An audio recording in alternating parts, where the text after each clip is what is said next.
Ciao a tutti e bentornati al podcast. Io sono Ben e questa è la vostra dose quotidiana di italiano autentico. Quello vero, quello che si parla per strada, al bar, in famiglia. Oggi abbiamo un episodio speciale. Parliamo delle frasi che i madrelingua italiani usano ogni singolo giorno. Quelle che non trovi nei libri di testo, ma che senti ovunque appena arrivi in Italia. Ciao Ben, ciao a tutti! Sono Monica e adoro questo argomento perché quando ho iniziato a imparare l'italiano capivo quasi tutto in classe, ma appena parlavo con italiani veri mi sentivo persa. Usavano parole ed espressioni che non avevo mai sentito. Oggi finalmente facciamo luce su queste cose. Facciamo luce, che bella espressione. Vuol dire let's shed light on. Illuminiamo qualcosa.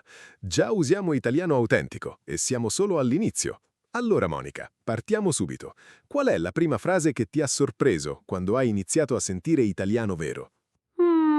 La prima che ricordo è figurati. La sentivo continuamente e non capivo cosa significasse. Nel dizionario non trovavo una traduzione soddisfacente. Poi ho capito che è una di quelle parole magiche italiane che cambiano significato completamente in base al contesto. Ah, figurati, questa è assolutamente nella top 5 delle parole più usate in Italia. Allora, spieghiamola bene. Figurati viene dal verbo figurarsi, che significa to imagine, ma nel parlato quotidiano ha almeno 3 significati diversi. Primo, don't mention it. Prego, figurati, quando qualcuno ti ringrazia. Secondo, of course. Figurati se mi importa. Obviously I care. Terzo, esprime sorpresa o ironia. Esatto, 3 significati in una parola sola, e la pronuncia è sempre la stessa, cambia solo il contesto. Per esempio, qualcuno ti dice «Grazie mille per il tuo aiuto» e tu rispondi «Figurati», come a dire «No, no, non c'è niente da ringraziare, era ovvio per me farlo». Perfetto. E questa si collega a un'altra espressione gemella, ma figuriamoci. Questa è più ironica, più forte. Per esempio, il tuo amico arriva in ritardo di un'ora e dice «Scusa, ho perso il bus». E tu «Ma figuriamoci», sarcasticamente, come «Oh, sure, of course you did». Ma figuriamoci, la conosco bene perché la usano tantissimo le mamme italiane. Ho un'amica italiana e sua madre la usa in continuazione quando lei fa qualcosa di prevedibilmente sbagliato. È diventata la mia espressione preferita per i momenti di ironia. Le mamme italiane sono la fonte più ricca di espressioni autentiche. Andiamo avanti. Un'altra frase fondamentale del quotidiano italiano è «meno male». Monica, questa la conosci? Sì, meno male, mi ha messo in difficoltà all'inizio perché letteralmente sembra dire less bad, meno male, ma vuol dire thank goodness, what a relief. Per esempio, ho trovato le chiavi, meno male, come un sospiro di sollievo. Perfettamente spiegato. Meno male è quasi onomatopeica, nel senso che quando la senti, senti proprio il sollievo nella voce di chi la dice. E si usa tantissimo. Meno male che sei arrivato. Thank goodness you arrived. Oppure, meno male che non ha piovuto durante la gita. Lucky it didn't rain during the trip. E si può anche usare in modo ironico, no? Tipo quando la situazione non è poi così buona, ma fai finta che lo sia? Sì, assolutamente. L'italiano è una lingua molto ironica. Hanno cancellato la riunione di 3 ore. Meno male, detto con un sorriso soddisfatto. L'ironia è nella stessa espressione, ma il tono cambia tutto. Parliamo di un'altra? Quella che ho sentito 1000 volte e che mi ha fatto impazzire all'inizio. Mica male. Cos'è questa mica? Non riuscivo a capire questa parola. Ah, mica. Questa è una parola tipicamente italiana. Non esiste una traduzione diretta. Mica è un rafforzativo negativo informale, un modo di rendere una negazione più forte o più sfumata. Non è mica stupido, non significa solo he is not stupid, significa he is actually quite smart, don't underestimate him. Aggiunge una sfumatura di sorpresa o enfasi. Quindi mica male letteralmente sarebbe not bad at all, ma con più forza, più enfasi. Tipo, hai visto una bella macchina e dici mica male questa macchina, come wow, this car is actually really nice. Esatto, hai capito perfettamente. Mica male è un complimento con un pizzico di sorpresa piacevole e si usa per tutto. Mica male questo vino. This wine is actually quite good. Oppure mica male la tua nuova casa. E il contrario, mica tanto, significa not really, not much. Ti è piaciuto il film? Mica tanto. Not really, not much. Mica tanto. Perfetto per quando non vuoi essere troppo diretto. È una risposta gentile ma onesta. Gli italiani sanno essere diplomatici con stile. Diplomatici con stile. Questa è la definizione perfetta. E a proposito di stile, parliamo di una delle interiezioni, interiezione vuol dire exclamation, un'esclamazione, più caratteristiche dell'italiano. Dai! Ne abbiamo già parlato in un episodio precedente, ma voglio approfondire perché è davvero ovunque. Dai è una di quelle parole che quando la usi bene gli italiani capiscono subito che non sei un principiante. Ha almeno 5 sfumature diverse. C'è il dai di incoraggiamento, come on, you can do it. Il dai di sorpresa incredula, no way. Il dai di noia o impazienza, come on, hurry up. E il dai affettuoso quando qualcuno dice qualcosa di carino. E poi c'è il mio preferito, il ma dai, con il ma davanti, che aggiunge ancora più incredulità. Ho vinto la lotteria, ma dai! È come no way, are you serious, detto con tutto il corpo. Ma dai, con l'esclamazione. Sì, quella la conosco. L'ho sentita quando ho detto ai miei amici italiani che non avevo mai mangiato la carbonara vera. Mi hanno guardata come se avessi detto qualcosa di sacrilegio e hanno urlato tutti insieme «Ma dai!». Sì, non aver mangiato la carbonara vera in Italia è considerato quasi un crimine, e quella reazione, ma dai, collettivo, è puro italiano autentico. Parlando di cibo, c'è un'espressione legata al cibo che si usa in senso figurato, avere il dente avvelenato. Monica, la conosci? Avere il dente avvelenato. Il dente avvelenato? No, questa non la conosco. Dente vuol dire tooth e avvelenato vuol dire poisoned. Il dente avvelenato cosa vuol dire? Lo so, sembra strana.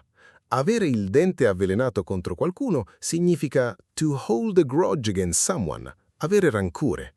Tipo, ce l'ha con me, ha il dente avvelenato da quando le ho detto quella cosa. She's got it in for me. She's been holding a grudge since I said that thing to her. È una metafora bellissima se ci pensi, come un dente velenoso pronto a mordere. Che immagine! L'italiano è pieno di metafore fisiche, corporee. Anche avere il sangue agli occhi, che significa essere furiosi, letteralmente blood in the eyes, o avere la testa fra le nuvole per qualcuno distratto, head in the clouds. Il corpo umano come metafora è ovunque. Benissimo notato. È una caratteristica profonda della lingua italiana. E ora parliamo di un'espressione che si sente moltissimo nelle conversazioni quotidiane, specialmente tra giovani. Che figata o che figo. Monica, l'hai sentita? Sì, figo o figa. All'inizio non sapevo se era una parola normale da usare, perché in alcune regioni ha significati molto diversi. Ma nel linguaggio giovanile e informale moderno, figo significa semplicemente cool, awesome, great. Che figata vuol dire how cool, what an awesome thing. Sì, è importante fare attenzione al contesto regionale con questa parola, ma nel parlato giovanile di tutta Italia, figo nel senso di cool è universalmente capito. Questo film è figo. This film is cool. Oppure, che figata questa serata. What a great evening this is. È molto colloquiale. Colloquiale vuol dire informale, casuale. E c'è anche la versione con fichissimo per il superlativo, tipo non solo figo, ma fichissimo. Esatto, fichissimo, coolissimo al massimo. L'italiano forma i superlativi con issimo in modo molto produttivo. Buonissimo, bellissimo, fichissimo, fortissimo. E in italiano moderno i giovani usano anche figo da paura, letteralmente cool from fear, ma significa insanely cool. Il linguaggio giovanile è sempre creativo. Figo da paura, questo mi fa ridere. In italiano tante espressioni usano parole negative per dire cose positive. Da paura vuol dire letteralmente from fear, ma si usa per dire che qualcosa è straordinario, come quella pizza era da paura. That pizza was out of this world. Esattamente. E stesso meccanismo con una roba assurda, letteralmente an absurd thing, ma detto con ammirazione significa qualcosa di straordinario. Hai visto quel concerto? Una roba assurda. Did you see that concert? It was absolutely insane in the best way. Mi piace tantissimo questo aspetto dell'italiano, le parole che sembrano negative ma vengono usate positivamente. Aggiungiamo anche è una bestia. he or she is a beast, che in italiano può significare che qualcuno è eccezionalmente bravo in qualcosa. Gioca a palla? È una bestia. Does he play football? He's an absolute beast at it. Perfetto. L'italiano ti sorprende sempre.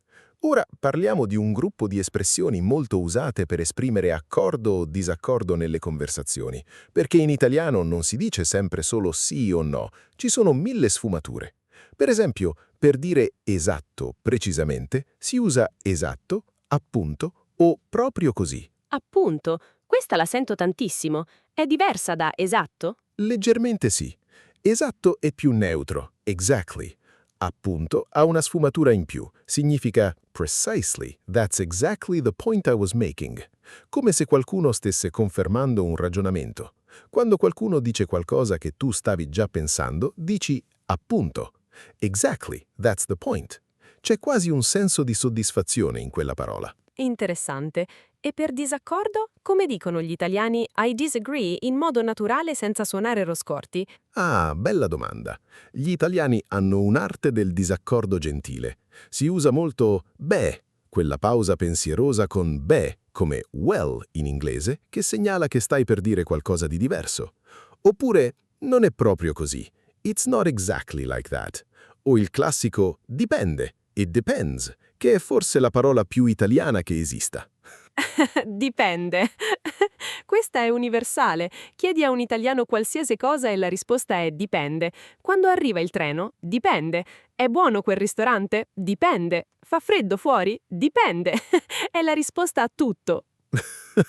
È la risposta filosofica per eccellenza e in effetti riflette la mentalità italiana. Niente è mai assolutamente nero o bianco, dipende sempre dal contesto. E dipende si collega bene a un'altra parola chiave, in realtà. Actually, in reality, per correggere gentilmente o aggiungere una prospettiva diversa. In realtà, sì, come actually the thing is, tipo pensavo che Roma fosse vicina a Napoli, in realtà sono circa 2 ore e mezzo di treno, corregge senza essere brusco. Esatto, e lo stesso vale per in pratica, basically, in practice. Questa la usano tantissimo per riassumere o semplificare. In pratica cosa devo fare? Basically, what do I need to do? O in pratica è andata così. Basically, here's what happened. È una parola di raccordo. Raccordo significa connector, unisce le idee. In pratica è una di quelle parole che quando hai imparato a usarla il tuo italiano suona improvvisamente molto più naturale, come un ponte tra un pensiero e l'altro. Parliamo anche di alcune espressioni per reagire alle notizie, buone o cattive, che si sentono ogni giorno? Ottima idea. Allora, per reagire a una buona notizia, i più usati sono che bello, how nice, great, che meraviglia, how wonderful e mamma mia, che non significa solo sorpresa negativa, ma anche positiva. E il classico davvero detto con occhi spalancati. Really? Mamma mia, questa è forse l'espressione italiana più famosa nel mondo, ma tante persone non sanno che gli italiani la usano davvero ogni giorno in 1000 contesti. Non è solo uno stereotipo. Mamma mia che caldo, wow, it's so hot. Mamma mia, non ci posso credere. Oh my God, I can't believe it. Assolutamente reale. Io la uso senza pensarci. E per le cattive notizie o le situazioni difficili si sente molto che schifo, how disgusting o what a shame. Che peccato! What a pity!